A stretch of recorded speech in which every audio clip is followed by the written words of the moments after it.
things like just lined up in the corner, and I had just every product I could find. You know what I mean? I love stuff. And be like, so what is that? Yeah, that's yet another thing I can put in my hair. All right. More pomade. All right, Chris, blog question for you. What was the hardest genre or style you had to perform on Idol? Oh wow. I think the hardest style was probably rock.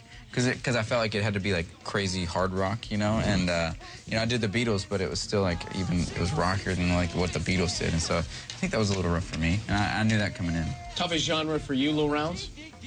Oh, toughest genre for me, probably Country Week. I picked the OK, so I think it was a pretty good song, but it was just going into it. I was like, I don't know what to say for country. I know one country song, and that is it. And I saw it on a movie. But I mean, but that might have been, you know, my hardest week. And Megan? Tennessee. I had a rough time with Motown. Hard time. I love Motown music, but I didn't know what I was doing. Just remember that you're talking to me, though. You need to watch the way you're talking to me, you know. I mean, after all the things that we've been through, I mean, after all the things we got into, and yo, I know some things that you ain't told me, and yo, I did some things, but that's a... It is your Idol exclusive, the top 10 here answering your questions. That was Chris Allen, the winner of American Idol, doing Heartless. Some say that was or a lot of people, including I think you, say that was a turning point for you. Yeah, I'm feeling it was.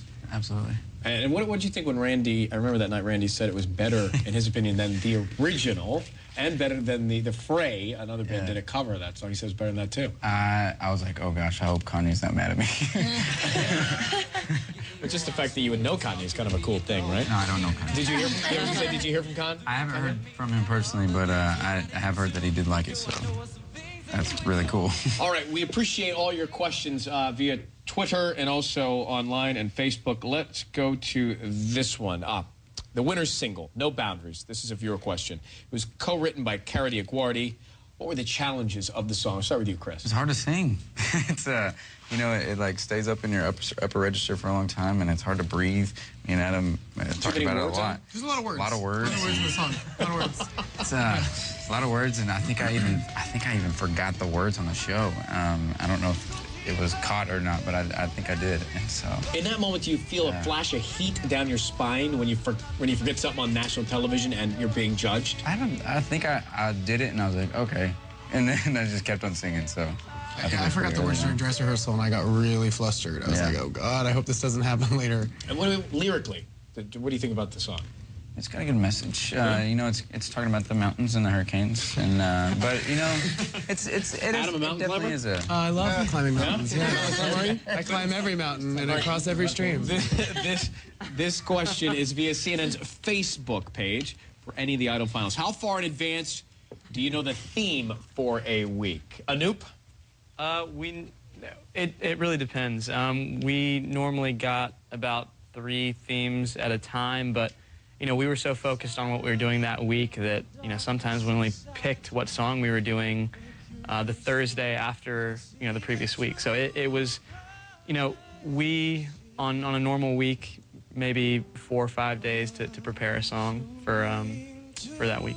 And Matt, the song can make or break you. Give us some insight in terms of how you go about picking it, and when you go back and forth, it's tough to make a decision sometimes. Yeah, you know, before this I was a dueling piano player, as you know, and I know tons of songs, so it's kind of hard to, like, really, which one's good for you? I can do tons of songs, but which one can I do that makes me, you know, sound good or perform well? Like, some songs just don't do anything for your vocals. So, you know, some people knew exactly what they wanted to do every week.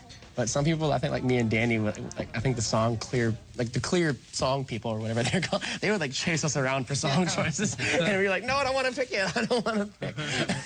I would just tell her songs to clear it that I didn't even really want to do. What happens when somebody gets your favorite? There's a song that you want and somebody else gets it. How does that work, Michael? We draw out of a box. Is that right? Yeah, and some blank pieces of paper, and one piece of paper has the title of the song, and whoever gets it keeps it. I know how that feels. It's brutal. I actually know how it feels to win 3 times. 3 times. Come rain or come shine. Wait, so Alice, what's the beef here? Huh? No beef. No.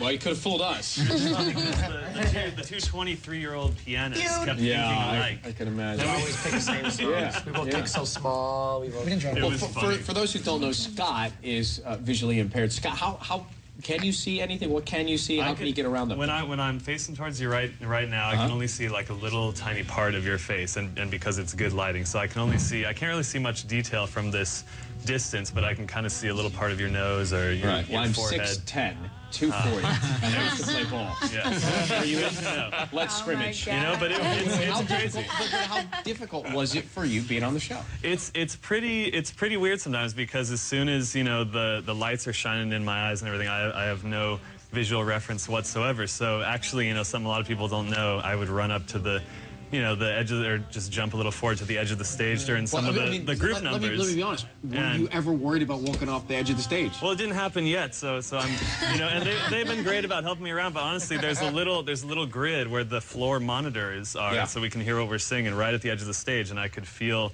the difference with my feet. And all, a lot of these guys did a great job of offering to help me around during those, and we built a lot of that into the choreography. So it really was definitely an adventure, but it worked out well.